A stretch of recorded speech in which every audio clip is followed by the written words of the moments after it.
I've been in the creative industry for almost a decade, but following the advice I saw online almost made me broke. Well, since then, I've grown a multi-six-figure business working with some of the top travel brands in the world, and I realized that the advice I followed to get my first few gigs is actually the complete opposite of what you should be doing if you want to grow a multi-six-figure creative business. So in this video, I'm going to break down what advice is actually worth listening to, what's completely dead wrong, and what I had to actually unlearn in order to scale my business. If you stick around to the end, I'm going to give you a few golden nuggets that I had to learn the hard way and literally no one talks about, but completely changed the game for me. All right, so let's get into it. Myth number one, if you're talented enough, then the money will follow. Now, obviously, you got to be good at what you do. You're a pro. That's just kind of like the baseline. So I remember early in my career, I really wanted to shoot brands. So I'd get on these campaigns and a lot of them were kind of like free collabs where I didn't get paid anything. Every once in a while, I'd make a few $100, but usually they would be with other creatives. And a lot of times I thought they were either, equally talented, maybe even sometimes a little less talented than me, but I knew that I had a better work ethic.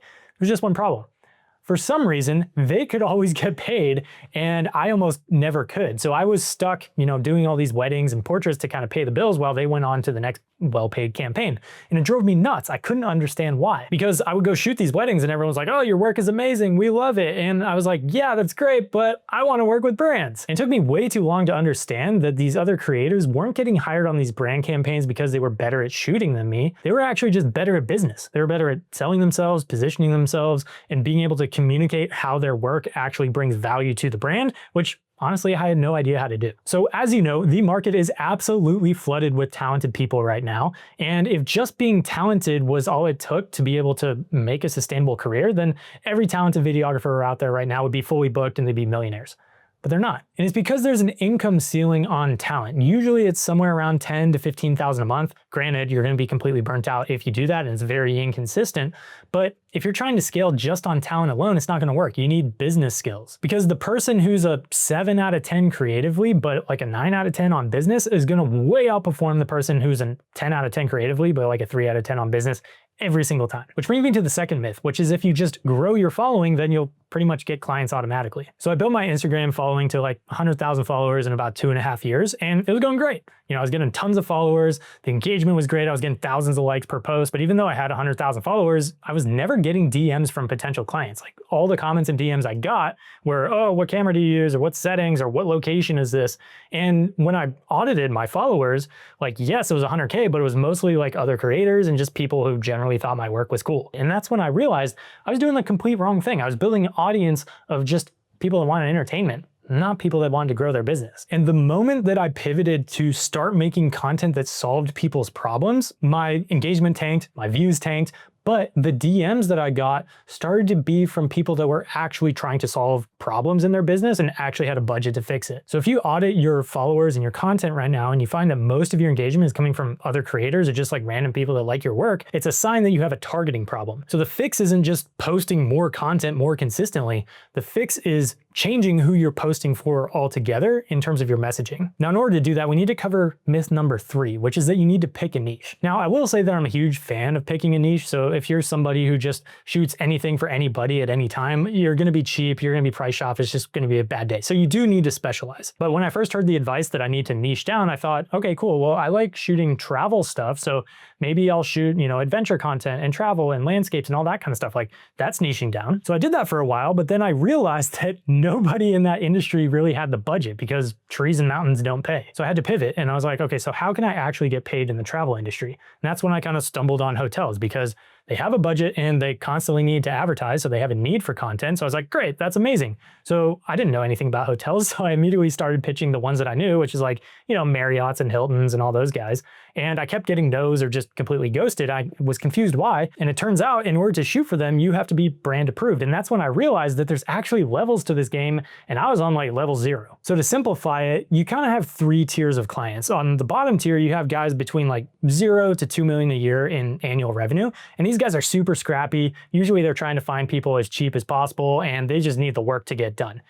Don't go for those guys. The second tier is the growth tier, and I would say maybe 2 million, but probably more around 5 million up to like 50 million is the growth tier. And these guys are ones that have had experience with freelancers. They don't really like it. They want to invest in quality, but they're also at the point where they probably haven't invested in multiple agencies yet. So it's a little bit easier to get in. And then at the top level, you got the guys like the Marriotts and the Hiltons and the Nikes and the North Faces of the world that are, huge enterprise brands that probably work with multiple agencies, have some go-to vendors, all that kind of stuff. So if you get in with them, they absolutely have the budget, but it takes a lot of work and a lot of connections to actually be able to work with those guys. So in my opinion, the sweet spot is the growth tier, somewhere between like 5 to 50 million in annual revenue, because they obviously have the budget, but they also don't have the infrastructure of like an internal team and like tons of agencies that you have to break contracts with. Now, most people do not think about niche this way. They just think, I want to shoot hotels or I want to shoot restaurants. And then they're shocked when there's like 1,000 other people trying to shoot the same thing. And it's because a real niche is not just the industry, it's a specific client with a specific problem in a specific stage of growth that you can solve in a specific way. So as an example, I shoot restaurant videos is just kind of like a category of thing that you can do. But if you say something like, I help growth stage hospitality companies create content strategies that actually drive bookings, well, now that's an actual niche because we know who we're helping, what problem we're solving, and what we're doing to actually solve it. So one gets you compared to everybody else who shoots restaurant videos. The other makes you the only option. Now, speaking of packages, we got to talk about pricing. And this myth honestly makes me want to throw up in a corner because it's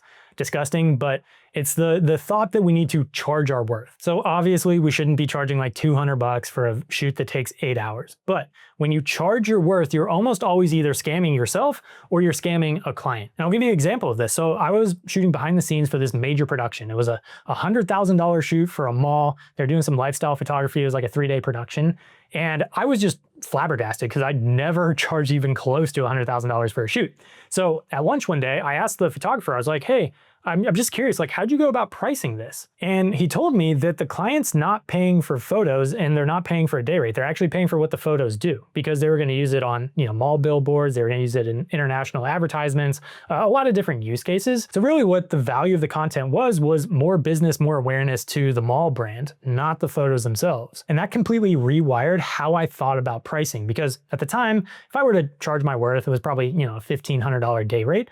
But my time was not the actual value of that content to the client. So if I were to just charge $4,500, like I would completely be shortcutting myself, even though I thought that was my value. And it's because the value of the outcome was completely different than how I valued my time. But it goes both ways because sometimes we get a project in and we completely overestimate our value because we don't actually do the math and figure out what the value is to the client's business. So we give them some obnoxiously high number. They say they don't have the budget for it. We lose the job and then we blame them for, being cheap. But in reality, we just didn't actually know what we were doing. And it's because the idea of charge your worth is completely backwards because it puts the focus entirely on you when the person paying you, the client, doesn't really care about what you value yourself at. They care about what business result they're getting. So you need to charge based on the value that you're bringing the client. So as an example, say, you do the math and you find that you bring around $50,000 worth of value to a client through a video, you can very easily charge $5,000 for that, even $10,000 for it.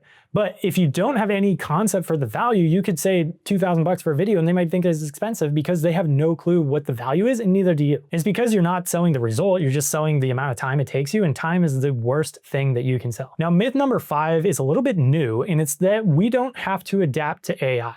Now, I feel like there's two camps for creators. One is the guys that are just like using Higgsfield all the time to create these fancy Instagram reels. They use it kind of like a toy. The other side is people who want to avoid AI because they think it's scary, but they also think that it's going to take their job. And if you're watching this, I'm assuming you don't want to be either of those. So honestly, I've been trying to figure out where AI fits into the creator economy for a while now. I knew that it was great for scripting. I knew that it was great for coming up with concepts, but I never really tried it on the visual side, so I decided to do a test. So I took a crappy photo of my office, I turned it into this cinematic shot, then I turned it into 9 frames of the same scene, then into 2 B-roll shots, all in a matter of 10 minutes. And after I did this, I just sat there thinking like, this industry is gonna be completely different. Because if I can do this right now, then what's preventing a client from doing this in 6 to 12 months? Probably nothing, right? Because if they can create clean B-roll and edits and cinematic grades and put stuff together, then the barrier of entry is basically zero, which has kind of been the trend for the last 20 years. Production's gotten cheaper as cameras have gotten cheaper, but now the barrier to entry is basically zero. So if your entire value proposition is just, I can create cool content for you, then your skills are actually going to be worth less every single year. Not worthless, but worth less. And we've seen this again over the last 20 years. Because when everybody can create good enough stuff, then creating high quality content is a commodity. Anyone can do it. So the real value becomes in how can you curate and create something that's actually worthwhile for a business. And that's going to be where, your experience and your strategy actually comes into play. And that's what becomes more valuable. But here's the part that most people are missing, in my opinion. It's that if you actually have the strategy and experience to create results for clients, then AI is never going to replace you. It'll actually just allow you to become the ultimate creative director, because now what used to take 2 days, you can do in 2 hours, and you can just multiply your output. But if all you got is camera skills, then you're competing with AI and you're never going to be able to do something cheaper or faster than AI. But if you have strategy, then AI is the superpower. But again, that only works if you have the strategy brain to back it up. And I think that's kind of where most creators are missing. Now for myth 6, I'm going to go back to pricing because I think it's super important, because I see so many people talking about like, oh, you just have to say a number and be real confident about it. But there's like no method to the madness of why they're pricing the way they are. And I see so many creatives just like literally pulling a number out of thin air, chucking it at a client and then calling it a business. But the fact is, it's kind of a scam. I mean, think about how you came up with that number. Like either one, you totally made it up, or two, you looked at what everyone else in the industry was doing and maybe you charged a little bit less so that you could actually get the job. Or maybe you looked at your bills and you're like, okay, I need to charge this much so I can cover rent this month. And then you chucked that number at them.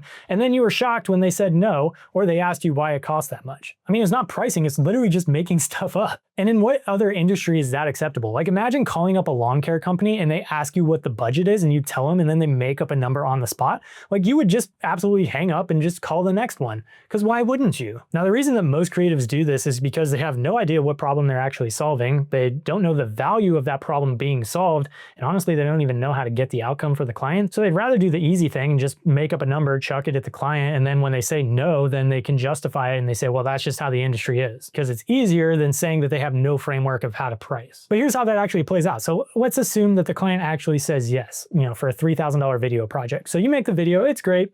They use it, nothing happens. And then guess what? They never hire you again because the video didn't work. And it wasn't because it was a bad video. It was just because there was no strategy or messaging or plan behind the video. It was just something that looked nice and they chucked it up and it didn't work. So if you want to be able to charge premium rates, then you need to have a premium process, which means you need to know what the content is supposed to do before you ever press record. Then you need to track the progress and then you need to show the client what it did so that you can iterate on it moving forward. And the creators who are able to show a tangible ROI will never have a problem rationalizing why their price is what it is, but everyone else is just making up a number and hoping they can finesse somebody. Now, the last myth is probably the most dangerous, especially for freelancers trying to transition into like a real sustainable business. And it's that you need more clients in order to make more money. And I get it because most of the stuff you see online is like how to get more leads or get more booked out or get more clients, but that's not really the answer. I remember one month I hit what was at the time the biggest month I'd ever hit in my business. And I thought that it was supposed to be great. I had a lot of clients, I was making a decent amount of money, but honestly, I was so burnt out. I mean, I was working 14-hour days and I was spread so thin across all these different clients that I felt like I couldn't even be creative. I was just kind of playing catch up. And every one of these clients had different scope, different deliverables, different pricing, different timelines, different expectations. So half my week was literally just trying to figure out logistics to make sure that I was staying out of jail with these clients. And I remember sitting there one night, I was pulling an all-nighter and I was like, is this really why I got into this industry? And that's when I did the math and I realized like, right now, I'm doing 15 different projects for clients that are paying me between $1,000 and $2,000 each, but then I have to go hustle to get the next client next month. What if I just stop doing that and I just have like 5 clients that are paying me $5,000 each? Then I could basically make the same amount, actually a little bit more, and it would be way less logistical chaos and I'd have a lot more free time and I could actually be creative because I can work with the client to grow their business with them. And all that kind of stuff made sense from a financial point of view, but the thing that really shocked me when I switched over to the retainer model is just how much more creative I felt because I could actually work hand in hand with the brand to grow them as opposed to just being like this one-off freelancer guy. And also the better my work got and the better results I got for clients, the longer they wanted to pay me. So the more sustainable it was and my revenue went like this instead of like this. So you don't need more clients. You actually need fewer clients that pay you more often. But in order to do that, you need something called retention, which is what I'm going to talk about here in a sec. All right, so here's the thing. Most of the advice that I just went through has some amount of truth to it, and it actually works if you're just trying to get a few gigs and be a freelancer the rest of your life. And if that's your goal, then like totally fine, do that. But if your goal is to transition into being a real business, then doing that stuff is actually the exact thing that's keeping you on the hamster wheel every single month and feeling like you're burnt out. So if you're still here, that means you're a real one. And I want to give you 3 specific tangible pieces of advice that I don't hear anyone talk about, but I think will be a game changer for your business, because I know it was for mine. The first is that your content should be your #1 sales asset and should actually be pre-selling clients for you. So most creators kind of think of content marketing as a bit of an afterthought for our own business, and every once in a while we'll throw up a client project or, follow a trend. Maybe we'll do a talking head, but it's more of an afterthought than an actual strategy. And that's why most of the time we'll post something, no one really reaches out, and we just think it's a waste of time. And it's because there's no system around it. So every single piece of content should have one of 3 goals. The first goal is to get mass attention from the ideal type of client that you want to attract. The second is to nurture and build trust with that person so they actually see you as the person that can solve their problem. And the third is to convert them by making them reach out for a conversation to actually help them with a tangible problem in their business. So if the content you're posting doesn't do at least one of those 3 things, then you're just kind of like posting stuff and it's not doing anything for your business and you're wasting your time. The second thing is retention, which is basically getting people to pay you over and over again for months and sometimes even years. Now, everyone likes to talk about how to get a client because it's flashy stuff, but no one talks about how to get them to stay long term. And the #1 reason that retainer clients cancel after 2 or 3 months is not because your content got worse or it was bad to begin with. It's actually because there's no expectations set in the beginning, so they don't know if they're getting any results. So if your entire onboarding process is just like, hey, let's jump on a call and then I'll upload the assets to a Google Drive and send them to you, like that's not actually a premium process, so it's no wonder that they don't want to stay with you. So you need clear deliverables, clear timeline, but you also need to set expectations up front of exactly what the game plan looks like over the next 30, 60, 90 days so that they know that they're getting progress and they know how to track it. And then after that, you need to set benchmarks so that they know that we're actually making progress towards a goal and they're not just paying you every month to give them 10 videos. Which brings me to the last one, which is fundamentally your client does not know what they need, and that's why they're on a call with you. It's your job to figure out what they need. Now, most creatives don't treat it that way. They just either get an inbound lead or they do a discovery call and the client just kind of tells them, hey, we need a hero video. And they're like, okay, great. It's going to be $3 grand for the hero video. And that's kind of it. But there's no pushback on why do we need a hero video? Is that actually the best strategy? Maybe there's some other things we need to implement first to make the hero video more effective. Maybe there's some stuff on the marketing end. Like we don't do any kind of discovery. So we kind of scam ourselves because we can't cross-sell stuff, but we also scam the client because they're just telling us what they think they need, but to be honest, they're not content experts, so they don't know. So they're not getting what they actually need in order to scale their business. So really, you're just a glorified order taker, button pusher guy, and that's why it's gonna be very difficult for you to scale with them. But the moment you stop taking orders and actually start prescribing solutions for them, and that requires you to have conversations with your clients to figure out what they actually need, then you completely transform from just like the average freelance vendor guy to somebody who's a strategic partner that they can't get rid of and they want to continue paying over and over. And ultimately, if you want to build a sustainable business, that's how you do it. Not by getting high paid one-off gigs all the time that you have to chase. It's by building a baseline revenue where you can stack and scale on top of it because you actually care about your clients and you actually get them results. Now, the last thing that I want to drill home is that the advice that you've been taking to get to 5 to maybe 10,000 a month is not the same thing that you need to be doing if your goal is to scale to 20, 30, 50,000 a month. And it's definitely not what you should be doing if you want to have some free time and not be completely burnt out. So if you want to learn how to have more money, more time, more creative freedom, so you can actually enjoy your life as you scale your business, I actually got a plan for that. It's called the Creative Freedom Plan. And it's going to show you exactly how to scale from 5 figures to multiple 6 figures without hating your life. So if you want to check it out, it's right there.